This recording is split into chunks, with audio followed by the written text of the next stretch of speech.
मुबारक हो दोस्तों। 10 साल पहले तक जिस आदमी को प्रधानमंत्री भ्रष्टाचारी बता रहे थे, लुटेरा कह रहे थे, उसी को बंगाल का मुख्यमंत्री बना दिया। कैमरा के सामने,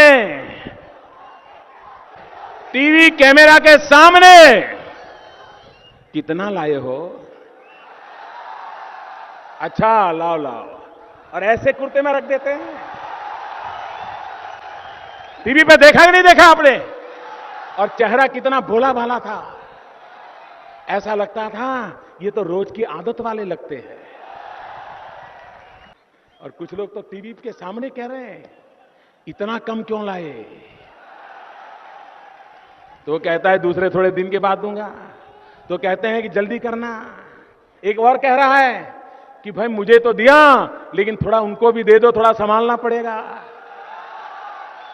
शुभेंदु अधिकारी का एक वीडियो वायरल हुआ जिसमें वो पैसे लेते हुए दिखाई दे रहे थे। भाजपा ने खुद अपने अकाउंट से वो वीडियो पोस्ट किया था। मतलब जब तक शुभेंदु अधिकारी टीएमसी में थे वो भ्रष्टाचारी थे। भाजपा में आ गए तो प्रधानमंत्री ने शुभेंदु अधिकारी को मुख्यमंत्री बना दिया।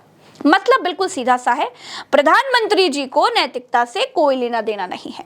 मैं जानती हूं कि वक्त बहुत बदल गया है, जनता को भी इससे कोई लेना देना नहीं है। राजनीति में तो अब ये न्यू नॉर्मल हो चुका है। हम दुनिया के सबसे बड़े लोकतंत्र में हैं और यहाँ कौन ईमानदार है कौन बेईमान है अब सिर्फ भाजपा डिसाइड करती है। भाई बात केजरीवाल को पता चली तो केजरीवाल ने कहा कि ईडी के लोग सिर्फ केजरीवाल के घर आएंगे, शुभेंदु अधिकारी का पता नहीं लगा पाएंगे। इनका मकसद कोई काला पैसा ढूंढना है, मनी लॉन्ड्रिंग ढूंढना नहीं है।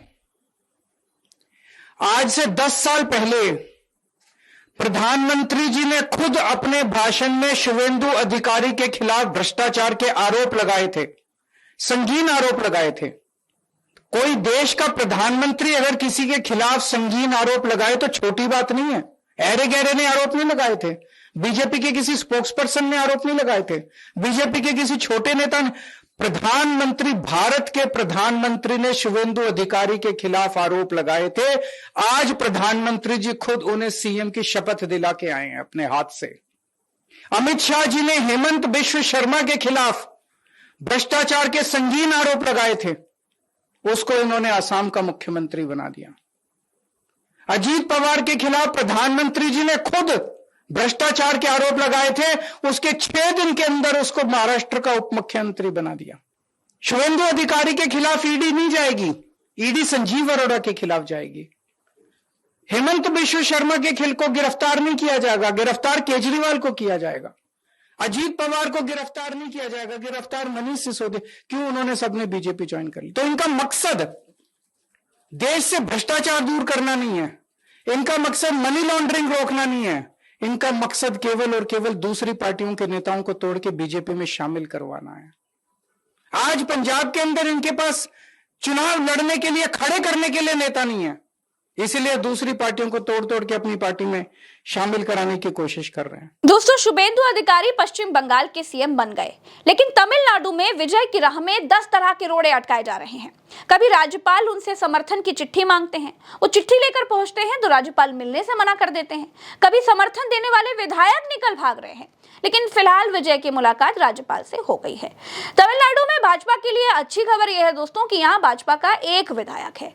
भाजपा चाहे तो राज्यपाल इनका है ही, मुख्यमंत्री भी भाजपा अपना बना सकती है। भाई दुनिया के सबसे बड़े लोकतंत्र में सबसे बड़ी बोली लगाकर कुछ भी किया जा सकता है। इससे पहले कई बार लोकतंत्र में ये किया भी गया है। दोस्तों, बंगाल में शुभेंदु अधिकारी के साथ 5 और विधायकों ने मंत्री पद की शपथ ली है। इसमें दिलीप घोष और अग्निमित्रा पॉल भी शामिल हैं। शपथ ग्रहण के मंच पर एक तस्वीर और दिखी। नरेंद्र मोदी ने दंडवत होकर बंगाल की जनता का अभिवादन किया। बीजेपी बंगाल में 3 से 77 और 77 से 206 सीटों पर पहुंची है। मंच पर नरेंद्र मोदी ने बीजेपी के सबसे पुराने कार्यकर्ता 98 साल के माखन लाल सरकार को शॉल उड़ाई और उनके पैर छुए। माखन लाल सरकार बंगाल में बीजेपी के वो कार्यकर्ता हैं जिन्होंने श्यामा प्रसाद मुखर्जी की अगुवाई में बंगाल में काम किया था।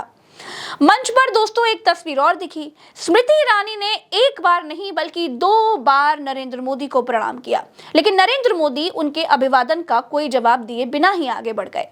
भाजपा की फटाफट शपथ हो रही है, लेकिन तमिलनाडु में स्टार से सुपरस्टार और फिर सुपरस्टार से अब नेता बने थलापति विजय बहुमत नहीं जुटा पा रहे हैं।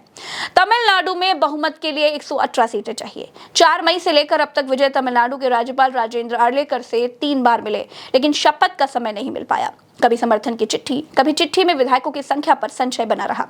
विजय ने 6 और 7 मई को भी सरकार बनाने का दावा पेश किया था, लेकिन राज्यपाल ने कहा कि 118 विधायकों का समर्थन दिखाए बिना वो उनको सरकार बनाने के लिए न्योता नहीं दे सकते। विजय को कांग्रेस के 5, सीपीआई के 2 और सीपीआईएम के 2 विधायकों का समर्थन था। इसके साथ वीसीके और आईयूएमएल के भी 2 विधायक साथ थे। वीसीके ने शुक्रवार को कहा कि हम समर्थन देंगे, लेकिन रात होते होते कहानी बदलने लगी। वीसीके ने राज्यपाल को समर्थन का औपचारिक पत्र नहीं दिया।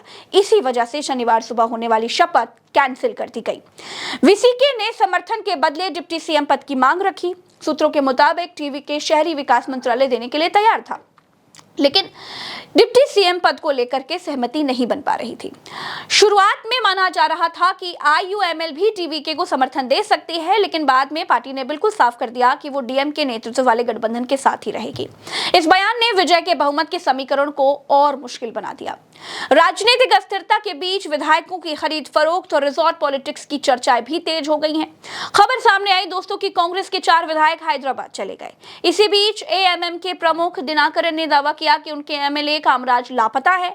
उनका कहना था कि विधायक का फोन बंद है और उनसे बातचीत भी नहीं हो पा रही है। तमिलनाडु में 200 विजय के 108, कांग्रेस के 5, सीपीआई के 2, सीपीआईएम के 2 और वीसीके के 2 और आईयूएमएल के 2 विधायकों को मिलाकर जो नंबर बन रहा है वो बन रहा है 121 का, और तमिलनाडु में बहुमत का आंकड़ा है 118। तमिलनाडु का हाल यह है कि जब समर्थन के लिए छोटे छोटे दल राजी हो रहे हैं, राज्यपाल नहीं मिल रहे हैं, और जब राज्यपाल मिल रहे हैं तब छोटे दल अपनी बात से पलटे जा रहे हैं। तमिलनाडु के भीतर विजय की सरकार समर्थन के भरोसे है। विजय का मुख्यमंत्री बनना तो दिख रहा है, लेकिन खेल की गुंजाइश बनाने की पूरी कोशिश जारी है। विजय सीएम बन भी जाएंगे तो भी 5 साल तक सरकार उनकी चलती रहेगी और बड़ी शांति से चलती रहेगी, ये कहना मुश्किल है। मेरे साथ फिलहाल इस वीडियो में इतना ही। ऐसे ही तमाम खबरों के लिए चैनल को सब्सक्राइब कीजिए, वीडियो को शेयर कीजिए। तब तक के लिए राम राम, दुआ सलाम, जय हिंद।